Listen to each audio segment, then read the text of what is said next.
Boa noite. Boa noite. Eduardo Cunha é acusado no Conselho de Ética. A pena máxima é a cassação do mandato. Ele garantiu que não tinha contas na Suíça, mas o Ministério Público diz o contrário. Supremo suspende o rito para pedidos de impeachment definido por Eduardo Cunha. Lula defende pedaladas fiscais de Dilma e afirma que o objetivo foi preservar os programas sociais. 2 jovens são assassinados por dia na capital. A maioria de pretos e pardos, moradores da periferia. Derrubada de seringueiras antigas para a obra de calçadão divide opiniões em Osasco.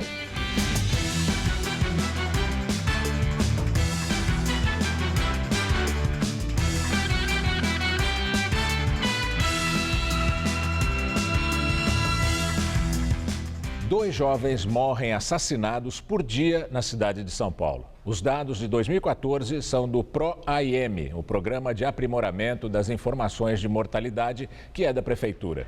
Esse levantamento foi baseado nos atestados de óbito da capital.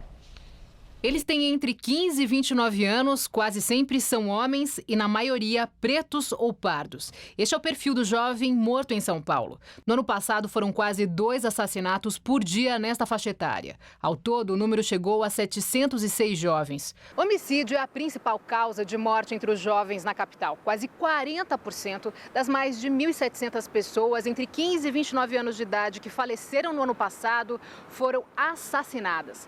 Mas há outros problemas que também matam a nossa juventude. Por exemplo, acidentes de trânsito, responsáveis por 22% desses óbitos, ou suicídio, 7%. É justamente esse último fator, suicídio, que é a única causa de morte em que o número de brancos é superior ao número de pretos e pardos. No mapa da violência paulistana, a periferia da Zona Sul é o palco do maior número de mortes. Os homicídios estão concentrados no Jardim Ângela, Campo Limpo, Grajaú, Jardim São Luís e Capão Redondo. Na Zona Leste, os assassinatos ocorrem com mais frequência em Sapopemba, Itaim Paulista, Cidade Tiradentes e Itaquera. O número também é alto na Brasilândia, na Zona Norte, que teve 30 assassinatos de jovens no ano passado. Em distritos mais centrais e ricos, não foi registrado nenhum homicídio no ano passado, como Moema, Perdizes e Pinheiros. Um outro dado expressivo no levantamento refere-se às mortes praticadas por policiais em serviço. É a terceira causa de morte entre homens jovens. Em 2014, foram registradas 124 mortes e nenhuma mulher foi morta por policial, de acordo com a pesquisa. Esses números deixam uma pergunta. Por que a maioria dos jovens assassinados é de pretos e pardos, moradores de bairros miseráveis do extremo da cidade? A resposta não está em São Paulo, mas sim na sociedade que nós construímos. O Brasil é a 6ª maior economia do mundo ainda, mas tem uma das mais vergonhosas taxas de distribuição de renda do planeta. No Índice de Desenvolvimento Humano, estamos em 79º lugar. Atrás do Chile, da Argentina, do Uruguai e da Venezuela, para não me estender demais. Nossos jovens pobres têm uma educação formal horrível, serviços de saúde horríveis, alimentação precária e quase nenhum emprego digno desse nome. São presas fáceis da criminalidade e da violência policial, como mostraram os números. Um vigilante de 39 anos, Alex de Moraes, foi morto no domingo em Sapopemba, Zona Leste, com um tiro disparado, provavelmente por um PM. Mas o caso foi registrado pelos policiais como um atropelamento. O médico que atendeu o caso disse à mãe do vigilante que ele não tinha outro ferimento, além de um buraco na cabeça da bala. Os PMs estavam perseguindo uma motocicleta e dispararam quando o vigilante estava a caminho de casa. Vizinhos viram o policial atirar e depois entrar em desespero, dizendo que havia feito besteira. Na delegacia, os policiais disseram que encontraram Alex caído no chão, inconsciente, depois da passagem de uma moto em alta velocidade. A Secretaria da Segurança Pública afirma que foi aberto um inquérito para apurar o caso. A PM instaurou também inquérito policial militar. O ex-presidente Lula participa em São Bernardo do Campo, no ABC Paulista, de um congresso de pequenos agricultores. Ele criticou a oposição e disse que a presidente Dilma realizou as pedaladas fiscais para honrar pagamentos de programas sociais. O ex-presidente chegou acompanhado pelo ministro do Desenvolvimento Agrário, Patrus Ananias. Na plateia, um público de cerca de 4.000 pessoas. O petista não falou com a imprensa. Em seu discurso, com a voz rouca, ressaltou a importância de alguns programas sociais que implantou durante o seu governo. Entre eles, o Fome Zero e o Bolsa Família. O ex-presidente criticou também governos anteriores e defendeu a presidente Dilma Rousseff, principalmente as pedaladas fiscais, que são manobras feitas pelo governo para aliviar as contas públicas. Na semana passada, o Tribunal de Contas da União recomendou a rejeição das contas de 2014 do governo Dilma. Um dos motivos foi o atraso nos pagamentos dos benefícios a bancos públicos, que tiveram de usar recursos próprios para honrar os programas federais. Segundo o Ministério Público, junto ao Tribunal de Contas da União, as pedaladas não ficaram restritas ao ano passado, mas continuaram em 2015. Estou vendo a Dilma ser atacada por conta de umas pedaladas. Eu não conheço o processo do dia, mas uma coisa, Patrícia, que vocês têm que dizer é que talvez a Dilma, em algum momento, tenha deixado de repassar dinheiro do orçamento para a Caixa de Dinheiro. E quais eram as coisas que a Dilma tinha que pagar? Olha, ela fez as pedaladas para pagar o Bolsa Família. Ela fez a pedalada para pagar o Minha Casa Minha Vida. A rejeição das contas, principalmente por causa das pedaladas fiscais, deve ser usada pela oposição no Congresso Nacional para justificar um pedido de impeachment. Eles não saíram do palanque e deveriam criar vergonha, porque era importante que eles deixassem a Dilma governar este país. O Supremo Tribunal Federal suspendeu o rito de tramitação dos pedidos de impeachment definido pelo presidente da Câmara dos Deputados, Eduardo Cunha. Os ministros Teori Zavascki e Rosa Weber concederam liminar em ações movidas por deputados do PT e do PCdoB. Os parlamentares contestaram a resposta de Cunha a uma questão de ordem da oposição sobre o trâmite dos pedidos de impeachment. Cunha respondeu que, caso algum pedido fosse rejeitado por ele, a oposição poderia recorrer ao plenário, que decidiria por maioria simples, ou seja, 257 votos de um total de 513. O governo quer decisão por maioria qualificada, de pelo menos 342 deputados. Cunha minimizou a decisão do STF e disse que as liminares não mudam o papel dele sobre o impeachment. Isso não interfere no trabalho, porque o meu papel cabe definir ou indefinir. Esse papel não está em questão. Então quem está ali é tratando de rito futuro. Eu não tenho que pensar no rito futuro, eu tenho que pensar no rito presente. Cunha afirmou que o pedido de impeachment assinado pelos juristas Hélio Bicudo e Miguel Reale Júnior e encampado pela oposição não deve ser definido hoje. Isso porque a oposição quer acrescentar ao documento as denúncias de que as chamadas pedaladas fiscais do governo, apontadas pelo TCU nas contas de 2014, teriam prosseguido neste ano. E agora vamos ao comentário de política com José Neumann e Pinto. Foram 3-0 para Dilma hoje, no Supremo. 2 votos de Rosa Weber e 1 de Teori Zavascki. Mas essa vitória é para ser comemorada? Bem, é o seguinte, nós hoje estamos numa terrível crise econômica.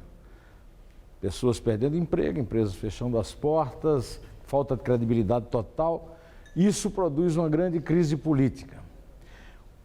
É provável que essa decisão do Supremo incorpore ao ambiente uma crise institucional, porque a Dilma já cutucou a onça com a vara curta no TCU ao procurar o STF. Perdeu. Agora ela ganhou, mas ganhou até quando? Caso o Cunha faça o que pretende, ou seja, recorra ao Supremo, ela vai ter que ter uma disputa dentro do plenário. Será que ganha? Digamos que ganhe. O que é que ela ganha na Câmara? Ela está arrumando uma briga que pode transformar esta vitória numa vitória de pirro.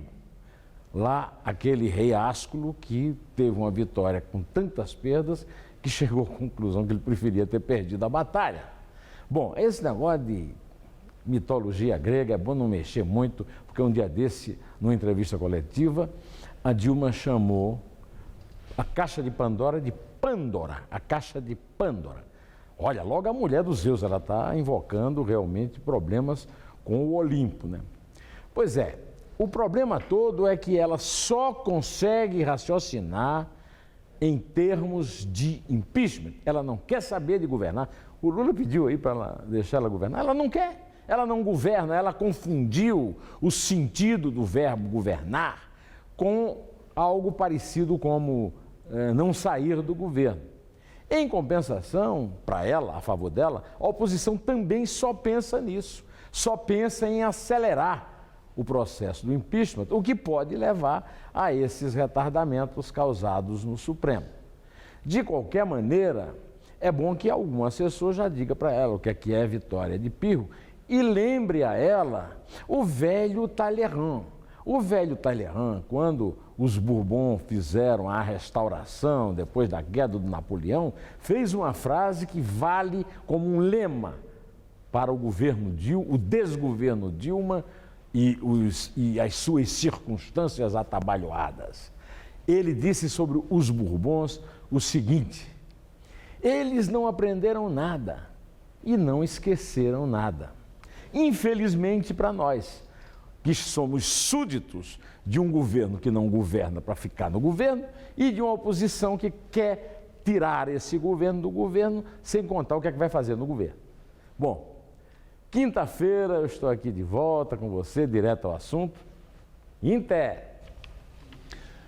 A Santa Casa de São Paulo iniciou o processo de demissão de quase 1.400 funcionários. A administração afirma que a medida é necessária para garantir a sobrevivência da instituição.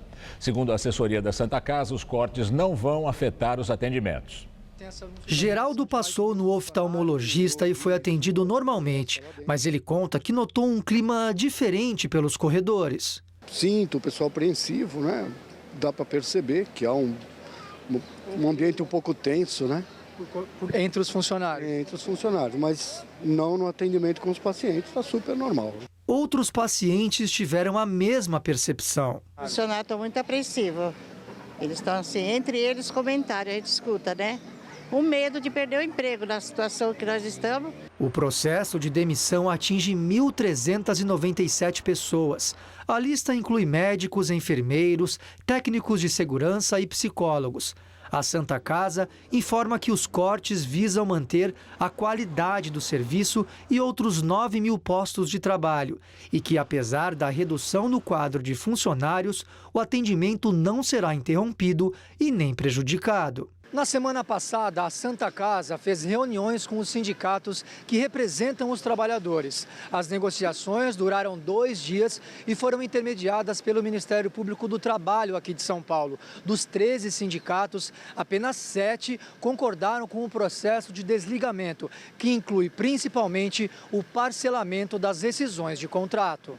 Ficou decidido que os pagamentos serão feitos num período que pode variar de 4 meses a mais de 1 ano e que cada parcela será, no mínimo, igual ao valor do último salário do trabalhador demitido. Um dos sindicatos que não aceitaram a proposta é o dos médicos de São Paulo. A entidade entende que os demitidos estão pagando a conta pelas dívidas da Santa Casa, avaliadas em quase 800 milhões de reais. Na próxima sexta-feira, está prevista uma assembleia com os médicos para discutir as demissões. A crise na Santa Casa se agravou no ano passado. Em julho de 2014, o pronto-socorro foi fechado por falta de material básico. Na época, o governo do estado investiu 3 milhões de reais na instituição, mas exigiu uma auditoria que revelou irregularidades em alguns contratos. O caso foi parar no Ministério Público, que passou a investigar a antiga gestão, incluindo o ex-provedor Calil Rocha Abdala, que renunciou ao cargo em abril deste ano. Pesquisa Datafolha mostra que 6 em cada 10 brasileiros avaliam a saúde no país, incluindo as redes públicas e privada, como ruim ou péssima. O levantamento foi encomendado pelo Conselho Federal de Medicina. A margem de erro é de 2 pontos percentuais. Foram entrevistadas 2.069 pessoas com mais de 16 anos em todo o país. Quando inclui apenas o SUS, o Sistema Único de Saúde, o índice de ruim ou péssimo cai para 54%. Em escala de 0 a 10, 24% dos brasileiros dão nota 0 para a saúde, 20% dão nota 5. Quando a avaliação se restringe ao SUS, 18% deram 0 e 19% deram 5.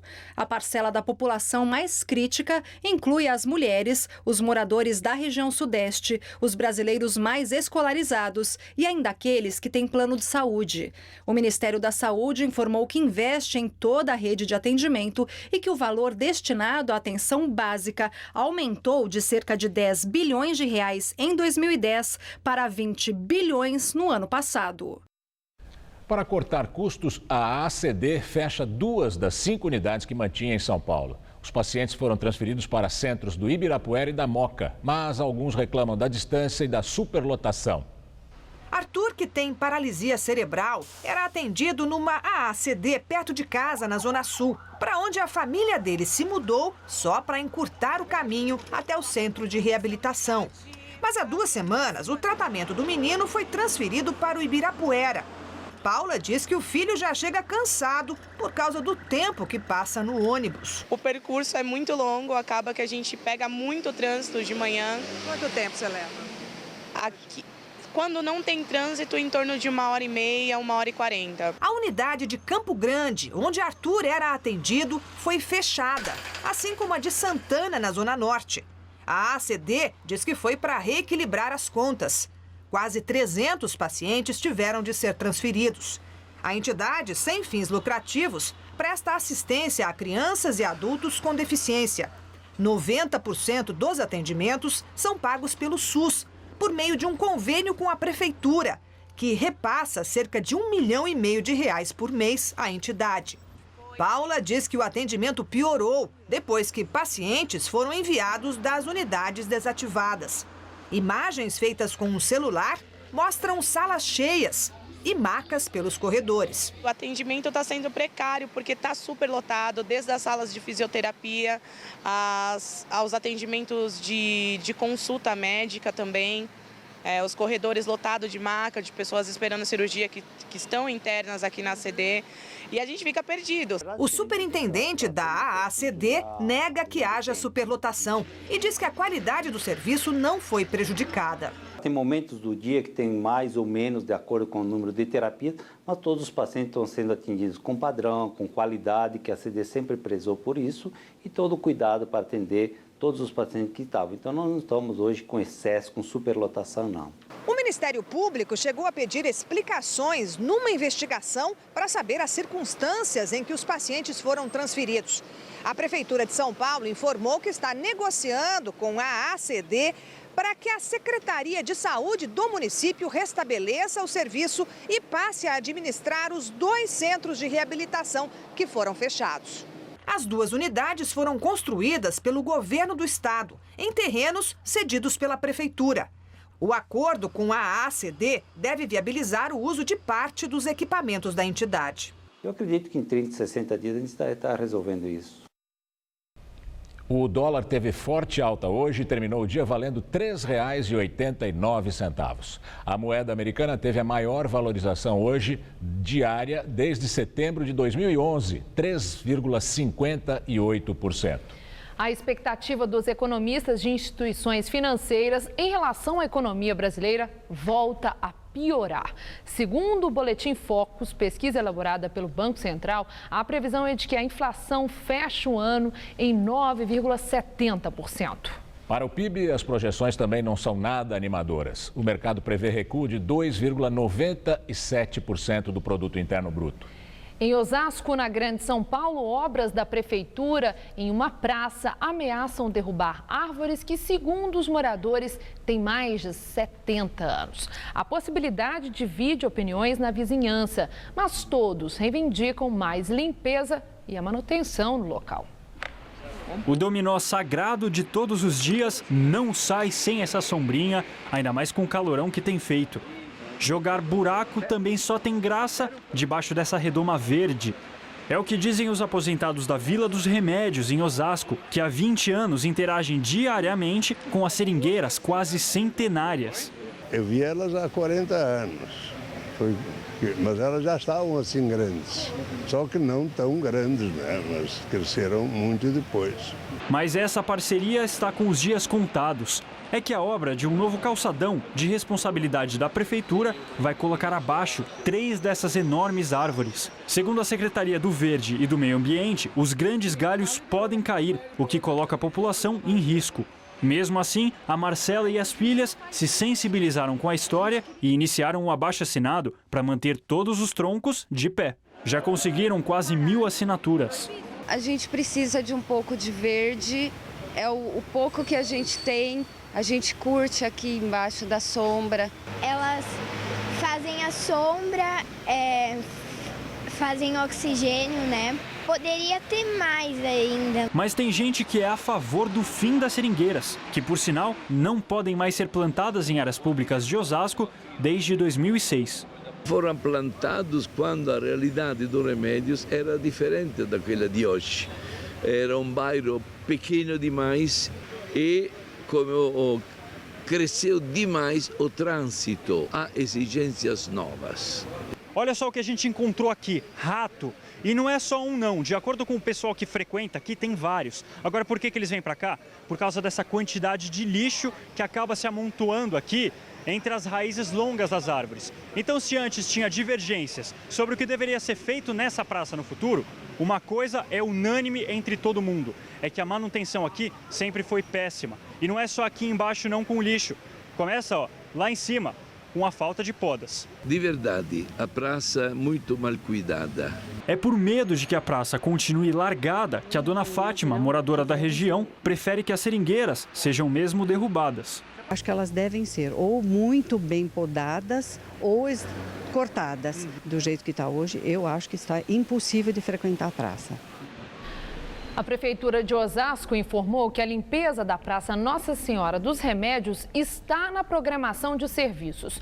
A previsão é de que seja concluída em, no máximo, 7 dias. A Prefeitura disse também que os ratos formaram abrigos sob as raízes das árvores e que depois da limpeza e a reforma eles tendem a desaparecer.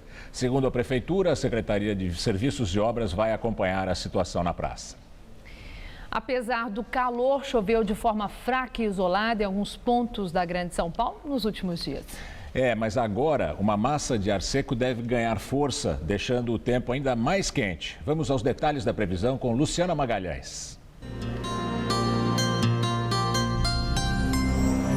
Hoje, os moradores do sul do Brasil ganharam uma trégua dos temporais que atingem a região.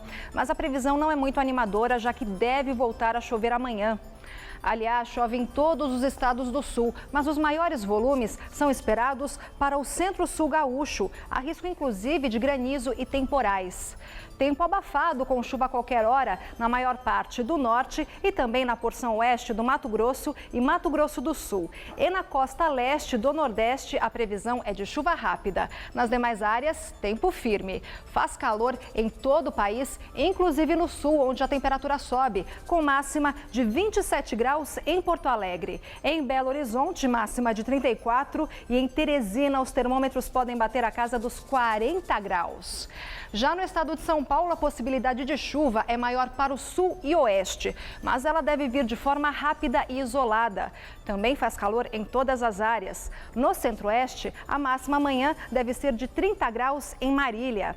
No centro-norte, calor de 32 graus em Franca e também em Barretos. E na faixa leste, a máxima esperada é de 34 graus em São José dos Campos e de 31 em Caraguatatuba. Amanhã, aqui na capital, o sol aparece, mas podem ocorrer pancadas de chuva isoladas no período da tarde, máxima de 31 graus. E tanto na quinta quanto na sexta-feira, tempo firme, ensolarado e quente. A máxima pode chegar aos 34 graus nos 2 dias. Eu volto daqui a pouco no Jornal da Gazeta, edição das 10. Até lá! No mesmo dia em que vai receber um prêmio pela gestão dos recursos hídricos no estado, a gestão Alckmin é alvo de críticas de um relatório feito por entidades que defendem o meio ambiente. O texto foi entregue à ONU. O documento, que tem entre os representantes o IDEC e o Greenpeace, acusa o governo do estado de violação até dos direitos humanos por causa da falta d'água que atingiu o estado. De acordo com esse relatório, houve falta de planejamento e de transparência, interrupção arbitrária da distribuição d'água e aumento da tarifa. Em nota, o governo de São Paulo afirma que o documento é uma análise parcial sem embasamento técnico. O secretário de Saneamento e Recursos Hídricos, Benedito Braga, vai representar a Alckmin na entrega do prêmio na Câmara dos Deputados. E a Sabesp determinou que as informações do cadastro técnico e operacional da empresa terão sigilo de 15 anos. O decreto com a decisão saiu no Diário Oficial do Estado no fim de maio. A notícia foi divulgada agora há pouco no site do jornal Folha de São Paulo. De acordo com a Sabesp, o cadastro técnico e operacional abrange informações sobre procedimentos e projetos, além da localização de redes de água e esgoto, equipamentos, instalações e sistemas operacionais. A Sabesp justifica esse sigilo, alegando que a divulgação das informações pode implicar possíveis usos inadequados, manipulação e danos nos sistemas de abastecimento de água e esgoto. Na semana passada, o governo de São Paulo revogou uma resolução que tornava secretos por até 25 anos documentos do metrô e da CPTM. O ministro da Comunicação Social, Edinho Silva, declara que o governo está de portas abertas para dialogar com a oposição. Edinho deu entrevista depois da reunião da presidente Dilma com a coordenação política do governo no Palácio do Planalto. Segundo ele, não se pode transformar divergências políticas em guerra. O governo da presidenta Dilma quer paz política, ele quer estabilidade política e ele vai dialogar com todos os representantes de poderes, ele vai dialogar com todas as lideranças políticas desse país para que a gente possa ter divergência, sim. Nós não precisamos pensar todos iguais, mas o mais importante é que as nossas divergências não paralisem o país. O ministro disse ainda que o Brasil não pode resolver as suas diferenças políticas recorrendo ao processo de impeachment. O impeachment só se justifica se tem fundamento jurídico. Não há fundamento jurídico para tomada de uma iniciativa como essa. Se nós temos problemas políticos, vamos resolver os nossos problemas políticos com a capacidade de diálogo, com a capacidade de superação de contradições, com o debate entre oposição e situação, entre oposição e governo. O presidente da Câmara dos Deputados, Eduardo Cunha, do PMDB, é denunciado ao Conselho de Ética. Se for aberto um processo, ele estará sujeito a penas que vão de uma simples advertência à cassação do mandato. A representação foi feita pelo PSOL, com apoio de 40 deputados de 6 partidos: PT, Rede, PPS, PROS, PMDB e PSB. Eduardo Cunha é acusado de quebra de decoro parlamentar. Segundo o deputado Ivan Valente, do PSOL, a situação dele é insustentável e já não permite que presida sessões na Câmara.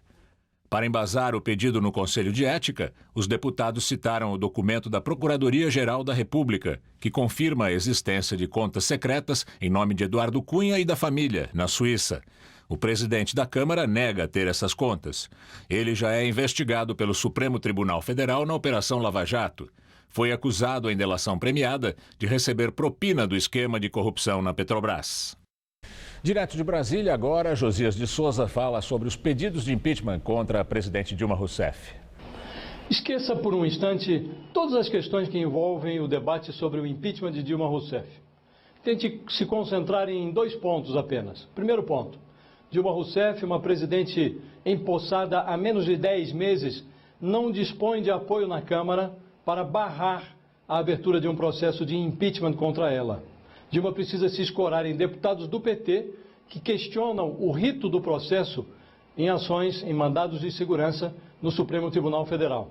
Segundo ponto: Eduardo Cunha, um presidente da Câmara denunciado por corrupção e lavagem de dinheiro, que não consegue explicar suas contas na Suíça, contas secretas descobertas pelo Ministério Público suíço e informações repassadas ao Brasil. Esse deputado é quem vai dizer se o processo contra Dilma Rousseff deve ser aberto ou arquivado. Dilma obteve hoje uma vitória parcial no Supremo Tribunal Federal. Em decisões liminares, os ministros do Supremo suspenderam a eficácia do rito de tramitação do processo de impeachment que havia sido fixado por Eduardo Cunha. Mas, no essencial, a encrenca não se alterou. Dilma Rousseff continua na berlinda e Eduardo Cunha continua com os seus superpoderes para definir se o processo caminha ou se vai para o arquivo. Houve um tempo em que o Brasil era chamado de gigante adormecido. Hoje, o país sofre de insônia permanente. Uma presidente recém-empossada não sabe se vai concluir o seu mandato. E o futuro da República está nas mãos de Eduardo Cunha. O brasileiro que sacode diariamente nos transportes públicos e que sua a camisa para pagar as suas contas, olha para Brasília e fica confuso. De um lado, uma presidente questionada. Do outro lado, um deputado com superpoderes e que não deveria ter tantos poderes. Governo e oposição dizem que é preciso dialogar com Eduardo Cunha. E o bom senso indica que Eduardo Cunha precisa de interrogatório, não de diálogo. Boa noite. A polêmica sobre os pedidos de impeachment da presidente Dilma Rousseff é o tema da entrevista do dia com Maria Lídia Flandoli. Quem vai falar sobre os limites da lei para pedidos de impeachment da presidente da República é a advogada criminalista Janaína Pascoal, professora livre-docente da Faculdade de Direito da USP. Muito obrigada, doutora Janaína, por estar conosco. E num dia como hoje, em que fomos todos surpreendidos por essas liminares do Supremo Tribunal, em que fica suspensa a tramitação do rito do eventual, né? Do eventual processo de impeachment. O que eu quero saber é se, enquanto não for julgado o mérito dessas liminares, se está tudo suspenso lá na Câmara Federal, inclusive o pedido de impeachment subscrito por você e pelo doutor Hélio Bicudo e Miguel Reale Júnior. Fica tudo suspenso? Olha, eu entendo que não. Entendo que essa interpretação que está sendo conferida às decisões liminares dos ministros Theory e Rosa Weber, ela é inadequada, ela vai além do que está escrito. As liminares são claras. O que se suspendeu foi a questão de ordem, que foi objeto de controvérsia dentro do Congresso. Houve uma questão de ordem... Em relação ao rito? Sim, sim. Em relação ao rito. Mas as liminares não suspenderam a lei que está em vigor, que é a Lei 1079/50, que sofreu alterações no ano 2000. É nesta lei que está o rito processual de um pedido de impeachment. Então, essa lei está absolutamente em vigor, até porque se o Supremo Tribunal Federal suspende uma lei, isso é uma intervenção num outro poder, né? Aí seria realmente algo muito preocupante. A decisão dos ministros foi clara. Não se podem estabelecer regras processuais por meio de questões de ordem, né? Em nenhum momento está escrito ali que o nosso pedido está suspenso, ou qualquer outro pedido que esteja lá aguardando apreciação. Então, a minha avaliação, conversei com o doutor Hélio Bicudo hoje ainda, é que essas liminares não influenciam no nosso pedido. Muito pelo contrário, entendo que o presidente Cunha teria que se manifestar, quanto mais rápido, melhor, até para a população entender de que lado ele está, né? Porque cada hora é uma exigência diferente. Então, a bem da verdade, a nossa denúncia já em 1º de setembro estava completa. Estavam lá as pedaladas, estava lá a Operação Lava Jato, estavam lá as pedaladas de 2015, né? O que veio depois foi uma especificação do que já estava na denúncia. A denúncia já era completa. Falando nas pedaladas de 2015, então, primeiro o que se falou, se cogitou, e aí era um desejo expresso, uma intenção expressa da oposição, da entrada de um aditamento nesse pedido de impeachment, colocando né, aquilo que foi verificado pelo próprio Ministério Público de Contas, que a prática das chamadas pedaladas pela Presidente da República nesse mandato, né? E em 2015. E que aí houve uma reação do lado do Planalto e dos aliados da presidente Dilma de que aditamento, nesse caso, seria ilegal, não tem amparo na lei. Tem ou não tem amparo na lei? O aditamento não é ilegal e esse aditamento, a bem da verdade, não é sequer necessário. Porque uma denúncia de impeachment, ela é uma denúncia que tem um viés político e também jurídico. Tanto é que, se forem resgatar a nossa denúncia, que está aberta no site www.proimpeachment.com.br, está escrito lá: haja vista a sucessão de escândalos que não cessa, que todos os escândalos que vierem a partir do dia 1º sejam automaticamente acoplados a essa denúncia. Entendeu? Então, a bem da verdade, sequer seria necessário esse tal aditamento, porque o relatório do procurador Júlio Marcelo de Oliveira, do TCU, é de conhecimento público. O voto do ministro Nardes do TCU é de conhecimento público. Como é que precisa de aditamento? A nossa denúncia está lá, já estava escrito que tinha pedalada em 2013, 2014 e 2015, porque o ministro Levi deu várias entrevistas, se levantarem no Google, é simples, está lá. Precisamos despedalar. Ele disse isso em abril, ele disse isso em maio. Se ele disse que precisava despedalar, é porque eles estavam pedalando. Isso já está narrado lá. Entendeu? Então, a nossa preocupação é que cada hora é uma novidade, que precisa disso, que precisa daquilo. Nós queremos uma decisão. Conversei com o doutor Hélio Bicudo. Ele não vai desistir, né, de ir adiante com esse processo. Muito embora nós estejamos juntos, quem está encabeçando é ele. Né, e ele me disse, Janaína, seja aguardando uma decisão para apresentar um recurso que está previsto no regimento. Que agora estão dizendo que não cabe recurso. Então o regimento da Câmara não serve para nada? Que brincadeira é essa? Como é que não cabe recurso? Está escrito lá no artigo 218. Então ele disse o seguinte, se rejeitarem, se tiverem coragem de rejeitar um pedido tão bem feito, nós vamos recorrer. Se disserem que não cabe recurso, nós vamos apresentar outro, entendeu? Então eu estou aqui em nome do doutor Hélio Bicudo. Outro pedido de impeachment, é isso? Ele disse que não vai desistir. Se for necessário, se o presidente da Câmara vier a público e disser, olha, não vou aceitar, ele disse que vai recorrer. Se vierem com essa história de que não tem recurso, muito embora esteja claro no regimento interno, o que é muito estranho, dizer que não tem recurso se está lá no regimento interno para todo mundo ler, ele disse, apresentamos novamente. Doutora Janaína, na sexta-feira eu entrevistei o vice-líder do governo, Dilma Rousseff, o deputado federal do PT, Paulo Teixeira. E ele falou aqui no Jornal da Gazeta, com toda a clareza, que não há amparo jurídico para o pedido de impeachment, porque não existe crime. Ele tem que ler a lei. Sabe? A minha pergunta é, qual é o suporte jurídico para esse pedido de impeachment? O suporte jurídico é o artigo 85 da Constituição Federal, são os artigos 9, 10 e 11 da Lei 1079/50, é a Lei de Responsabilidade Fiscal que foi assassinada, né? É o Código Penal, né? Artigo 299, que trata da falsidade ideológica, porque os débitos não foram contabilizados, é o 359A e C do Código Penal. Então, assim, com todo respeito, esse povo não abre as leis, entendeu? Eles têm que ler as leis, eles têm que ler o pedido. Né? Ah, não tem fundamento, eu sou criança, e doutor Hélio Bicudo é criança, e professor Miguel Reale Júnior é criança, para fazer brincadeira? Né? Eles leiam e venham discutir comigo. Entendeu? Faz um evento aberto, vem esse povo todo para dizer que não tem elemento e venha discutir. Bom, e aí para aquele argumento que o que é apresentado como razão para pedido de impeachment não diz respeito ao atual mandato da presidente Dilma, mas são fatos ocorridos em mandato anterior. Esse é o mandato conquistado pela reeleição e é autônomo, não é continuidade do passado. Como é que vocês respondem a esse argumento? Primeira coisa, tão como a história de que a Constituição Federal proíbe processo de impeachment por mandato anterior.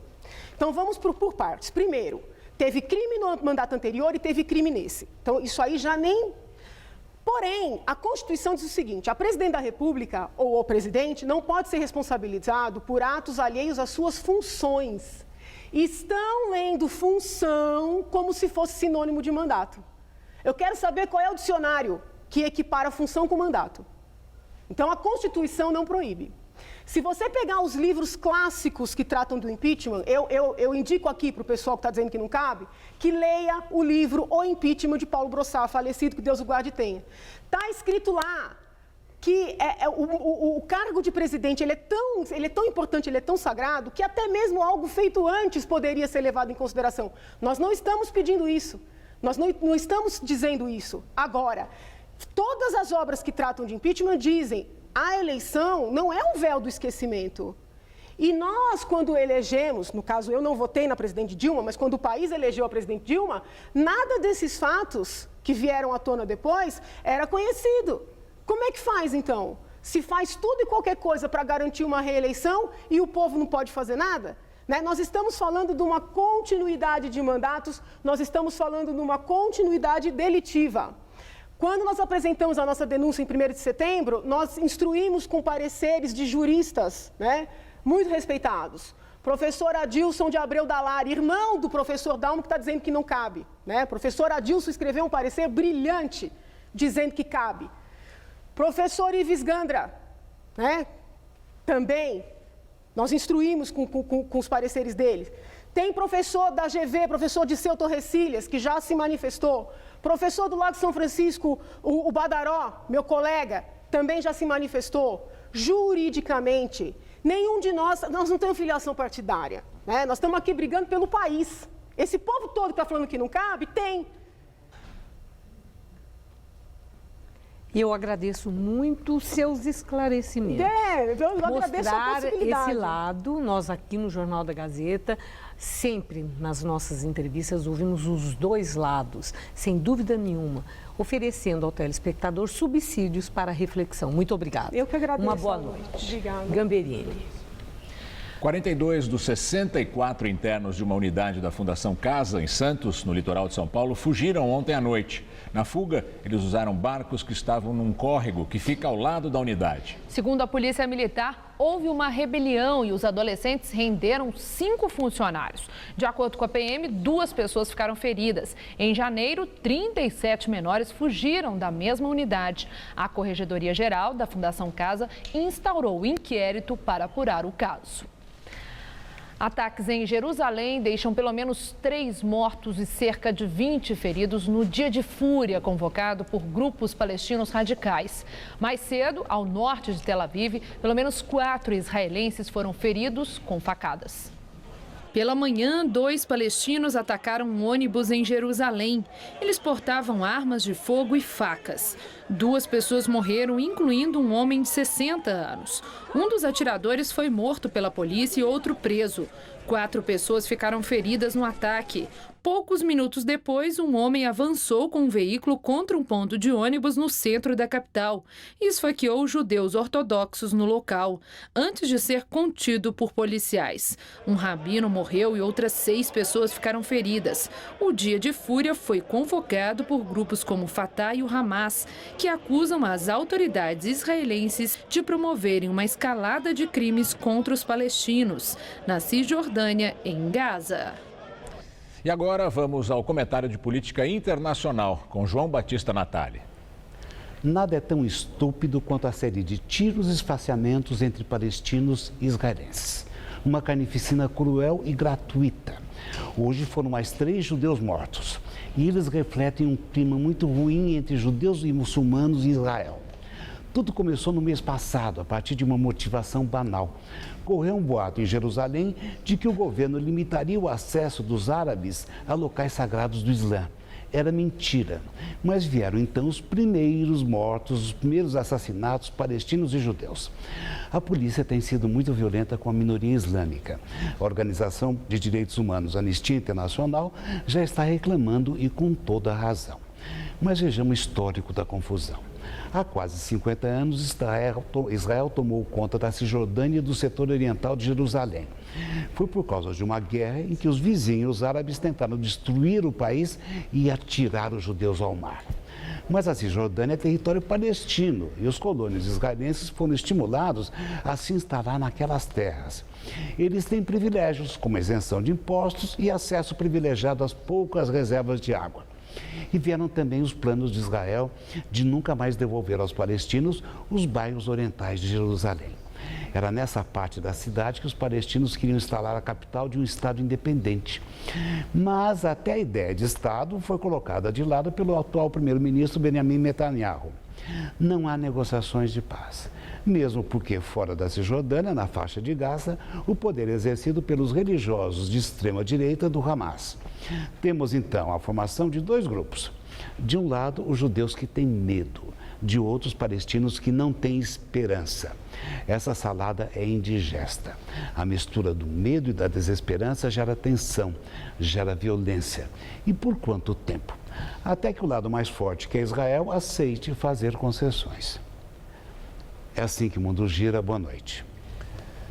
A Toyota anunciou o recall de 420 mil carros aqui no Brasil. Os proprietários dos modelos Corolla, Fielder, Hilux e SW4 devem procurar a empresa para substituir o airbag do motorista. Segundo o comunicado da Toyota, há risco de ferimento em caso de abertura da bolsa. O texto afirma que pequenos fragmentos de metal do sistema que ativa o airbag podem ser lançados contra os ocupantes do carro, gerando lesões físicas graves ao passageiro e demais ocupantes, além de danos materiais. A empresa disponibilizou um 0800 para os clientes tirarem as dúvidas. E você vai ver a seguir, a seleção brasileira joga contra a Venezuela daqui a pouquinho e tenta a primeira vitória nas eliminatórias. E a investigação sobre a queda do avião da Malaysia Airlines na Ucrânia em julho do ano passado. Relatório final do Conselho de Segurança holandês revela que o avião foi derrubado por um míssil de fabricação russa. Nesse mundo tudo evolui. A moda evoluiu. Os carros evoluíram. Os tratamentos de beleza também evoluíram. Imecap Anti-Sinais, uma combinação de creme e cápsulas. O creme atinge as camadas mais profundas da pele e as cápsulas agem onde os cremes não chegam. Resultado? Com Imecap Anti-Sinais, os sinais da idade não aparecem. Imecap Anti-Sinais, a evolução no tratamento de beleza. Martelo. Martelo. Alicate. Alicate. Onde é que tá? Tá aí na tampa organizadora. Broca. Broca. Eita, tem isso aqui. Claro, cabe 40 quilos. Chave de fenda. Ah, não. Perdemos? Pessoal, a campanha tá funcionando! Caixa Baú Irving. Mais organização e praticidade na obra. Irving é outro nível. Qual Casper você é? A minha Casper é informação. A minha Casper é organização.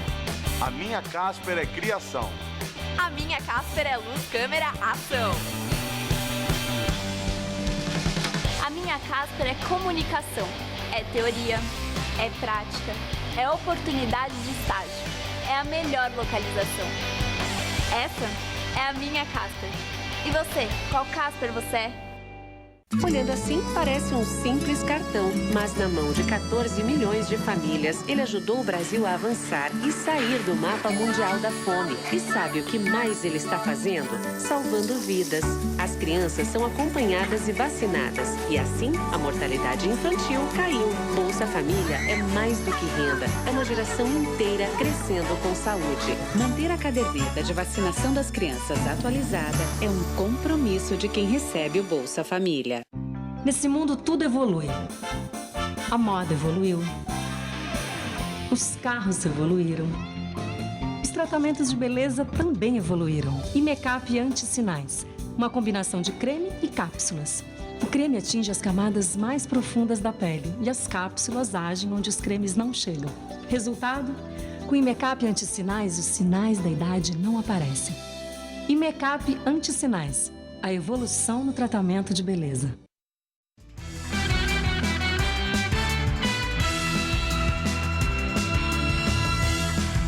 Vamos agora às notícias do esporte com Estela Gontijo e Celso Cardoso. Hora daquele frio na barriga, a seleção brasileira joga hoje pela segunda rodada das eliminatórias para a Copa do Mundo. E tenta a primeira vitória no torneio, Celso Cardoso. Estela, como eu estou divorciado da seleção brasileira, não tem frio na barriga nenhum, nada. Mas eu estou revoltada. Mas a seleção joga logo mais às 10 da noite na Arena Castelão, em Fortaleza, contra a Venezuela, pressionada pela derrota na estreia para o Chile por 2-0. O técnico Dunga reconhece a pressão para o jogo contra os venezuelanos. Logo mais, o Brasil tenta apagar a má impressão da estreia nas eliminatórias e recebe a Venezuela em Fortaleza. Além de enfrentar os venezuelanos, a seleção também terá outro adversário, a desconfiança. Para explicar essa situação, Dunga usou o exemplo do ex-capitão Cafu. No Brasil vai ter sempre a desconfiança até você ganhar. Mas no dia que você ganhar, no outro dia começa a desconfiança de novo, começa a cobrança. Aí tá aqui o Cafu, pega o currículo do Cafu, vê quantos títulos é, e até o último jogo da seleção brasileira ele era cobrado. Então isso é a seleção brasileira. Dunga ainda não confirmou, mas pode começar o jogo de hoje com 2 mudanças, além da entrada de Marquinhos na vaga de Davi Luiz, lesionado. Lucas Lima no lugar de Oscar e Ricardo Oliveira no de Hulk. Estratégias que o treinador tem para amenizar as críticas. Para isso, Dunga fez até uma espécie de pedido. Não é nenhum pedido, né? É só uma troca de informação, né? Os que estão do outro lado lá tinham que se colocar um pouquinho no nosso lugar. E quem já esteve aqui também colocar um pouquinho no nosso lugar. Em 2 dias você chega de viagem, 11 horas, 12 horas. Os outros também, as outras seleções também. Mas as outras seleções têm um trabalho de 8, 10 anos, com os 80% dos mesmos jogadores. Nós temos que reformular a cada dia, a cada instante, tem essa cobrança. Agora, o que eu posso falar para o torcedor e para vocês, que estamos trabalhando, que é a nossa obrigação, muito. Estamos buscando o máximo de informação, estamos buscando o máximo de opiniões para nós conseguirmos resolver essa situação. O Dunga tá difícil dele resolver a situação. Olha, no jogo contra o Chile era favorito, né? A gente falou aqui.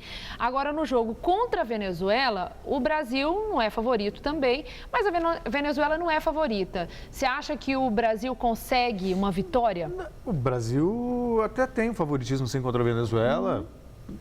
Eu acho possível vencer, mas aqui a gente acostumou com uma época em que o Brasil vai jogar com a Venezuela, você perguntar de quanto? Vai ser 5, 6, 7? Por isso que eu falei do frio da barriga. Hoje, por exemplo, vergonha. Um empate não é nenhum absurdo. Você imaginar mesmo o jogo sendo em Fortaleza. O Dunga chora demais, essa é a realidade. Ele até tem razão em algumas questões, mas também está na hora de assumir um pouquinho que a seleção não está jogando bem e que ele também pode fazer melhor. Falando em jogos, exatamente, né, o Equador está somando 100% de aproveitamento nas eliminatórias, está vencendo a Bolívia por 1-0, gol de Bolanhos. Hoje também teremos Uruguai e Colômbia, Paraguai e Argentina e Peru e Chile. O jogo vai acontecer no Peru. Bom, você vai assistir o jogo? Claro. Mesmo revoltado? Por dever de ofício. Bom, e agora é oficial. Carlos Miguel Aidar não é mais presidente do São Paulo. O dirigente entregou o cargo hoje à tarde por causa das denúncias de corrupção em sua gestão no clube.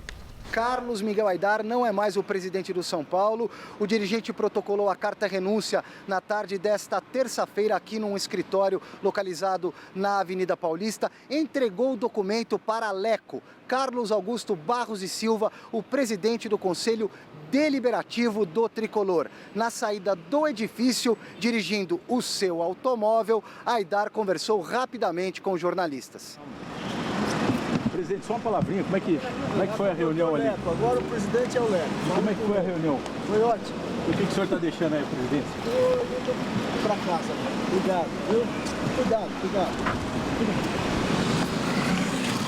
O Leco assume provisoriamente a presidência do São Paulo, tem até 30 dias para convocar uma nova eleição na qual ele deve ser candidato, talvez até candidato único. Para muitos cardeais, Carlos Augusto Barros e Silva poderia ser uma espécie de apaziguador dos ânimos dessa enorme crise política instalada no São Paulo. Grupos dissidentes, tanto na situação quanto na oposição. E a expectativa gira em torno também das investigações que o Conselho irá fazer em cima das denúncias do Ataíde Gil Guerreiro, que diz ter provas contundentes de que Aidar cometeu fraude nesta gestão à frente do São Paulo. Crise que se agrava ainda mais, né, A questão é a seguinte, Stella. Ele renunciou, as acusações eram graves. Ele não teria renunciado se não houvesse nenhum fundo de verdade nessas acusações. Claro. O que precisa ser feito agora, não pode esquecer o seguinte, o atual presidente de São Paulo, que vai assumir, era da mesma chapa. Fez parte da gestão Juvenal Juvencio, que foi quem indicou o Aidar. Então, as investigações no clube não podem parar. Se existe denúncia de desvio de dinheiro, de corrupção, isso deve ser apurado para o bem do São Paulo e do futebol brasileiro. Temo que nesse acordo que gerou a renúncia, muita coisa vá para debaixo do tapete. Acho que é importante para o sócio do São Paulo, para o torcedor do São Paulo, para o conselheiro são paulino, mas sem dúvida também para passar um pouco o futebol brasileiro a limpo. No Corinthians, é grande a expectativa para a partida de quinta-feira contra o Goiás. Trata-se de um jogo-chave para a manutenção da vantagem para o segundo colocado do Atlético Mineiro, principalmente por jogar em casa, na Arena Itaquera, onde o aproveitamento do time é excepcional.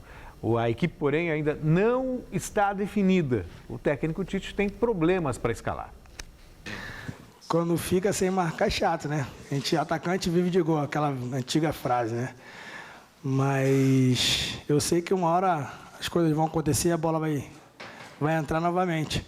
E quando entra é aquela alegria, aquele gostinho aquele gosto de dever cumprido, de que a gente está ajudando de alguma forma.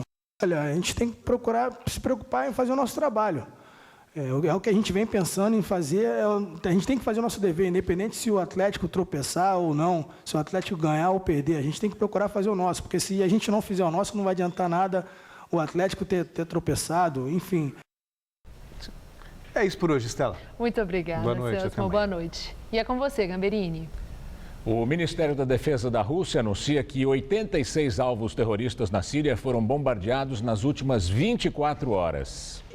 Esse número é o mais expressivo desde o início das operações militares russas na Síria, no último dia 30 de setembro. Os ataques aconteceram em 5 províncias e apoiam o governo do presidente Bashar al-Assad na luta contra os extremistas do Estado Islâmico. As imagens mostram os ataques aéreos russos na província de Alepo.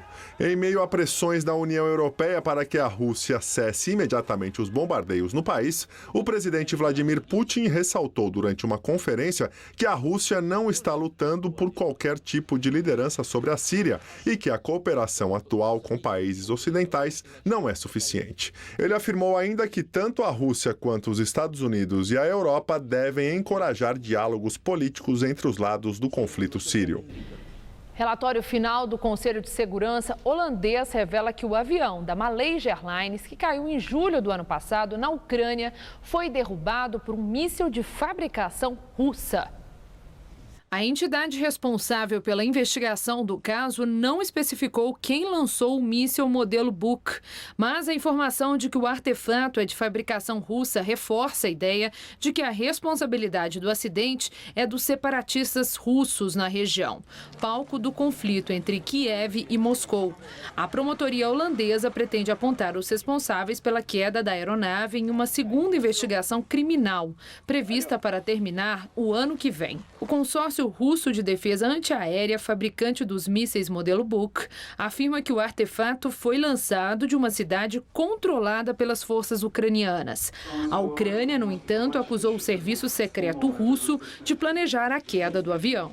Essa acusação é negada pelo governo da Rússia, que classificou a investigação holandesa como parcial e política. O Boeing Malaio fazia a rota entre Amsterdã e Kuala Lumpur, com 298 pessoas a bordo. O Jornal da Gazeta termina aqui. Essas foram nossas principais notícias. Eduardo Cunha é acusado no Conselho de Ética. A pena máxima é a cassação do mandato. Ele garantiu que não tinha contas na Suíça, mas o Ministério Público diz o contrário. O Supremo suspende o rito para pedidos de impeachment definido por Eduardo Cunha. Lula defende pedaladas fiscais de Dilma e afirma que o objetivo foi preservar programas sociais. 2 jovens são assassinados por dia na capital. A maioria de pretos e pardos, moradores da periferia. A edição de hoje pode ser vista no site do Jornal da Gazeta. Mais notícias em nossa edição das 10. Uma excelente noite para você. Voltamos amanhã, às 7 da noite. Boa noite e até lá.